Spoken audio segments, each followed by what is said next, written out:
My name's Julia Caloris. My husband Spiro and I own Heirloom Market at Comstock Ferry now. We've owned and operated it for about 10 years. When people say, hey, where's Heirloom Market? And it's always inevitably, we're in the old Comstock Ferry building.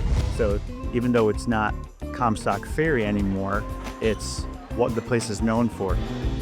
We know when a place has history because it feels special, and it does feel like Ferry's own legacy here, even if we don't know the details. Now I want to know more.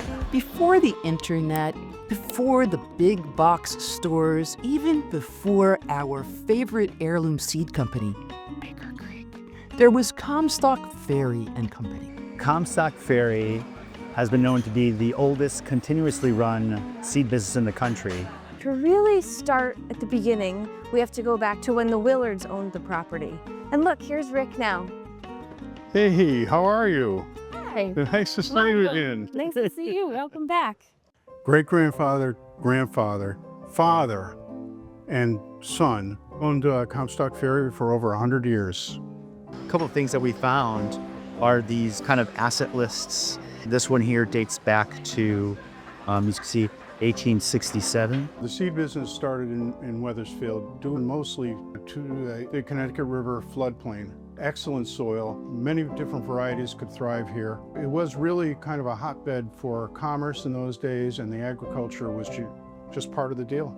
The story begins in 1820. James Lockwood Belden began selling seeds out of a small wooden building.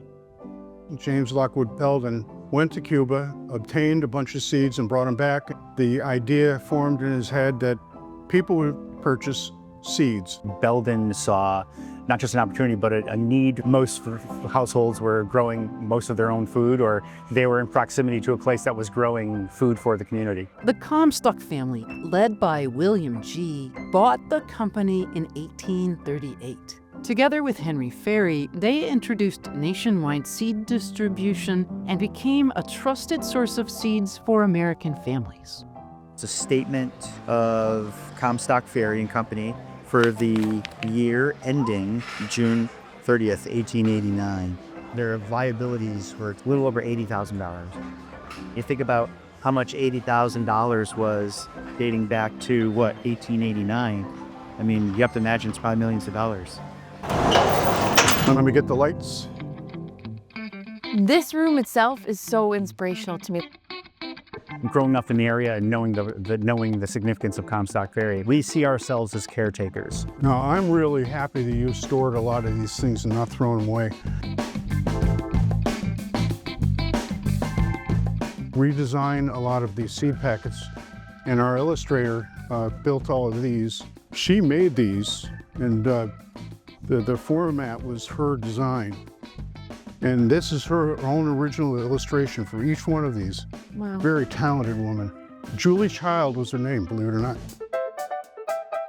I think one of the most important parts for Spiro and I about this building and taking over this space is that we continue on with something that makes the history of the building live on. This is all chestnut, which is extinct in the United States now.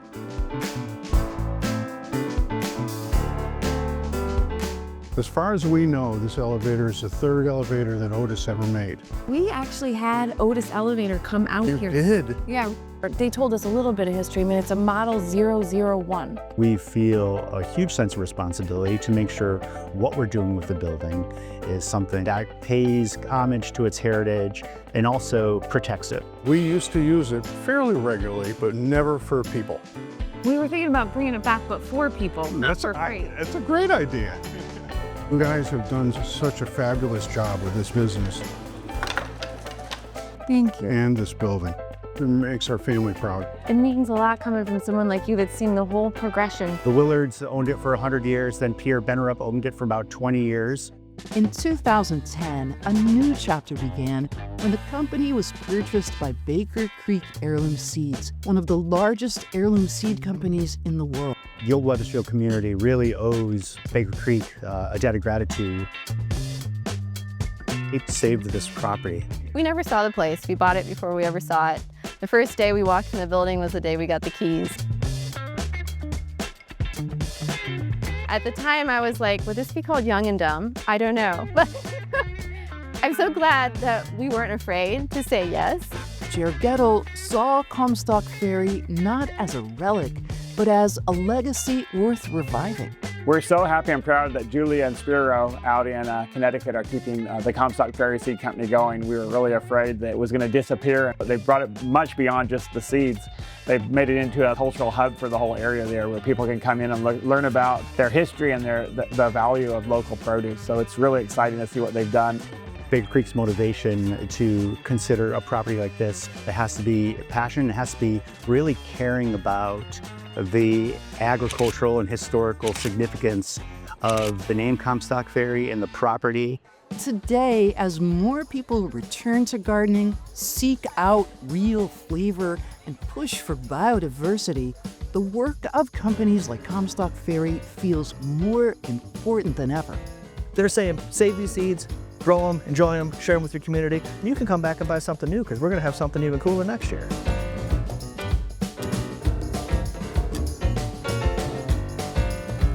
Baker Creek, as a family, as a community, is able to get these seeds out to people and help them realize how important and special they are.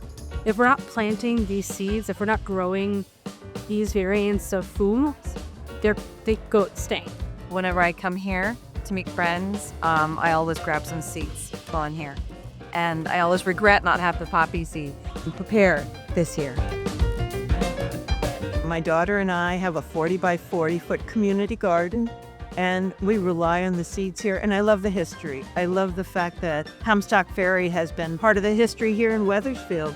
Baker Creek really was that first spark. If it wasn't for their initial investment and their initial passion to open up their business, we wouldn't have the success that we have today.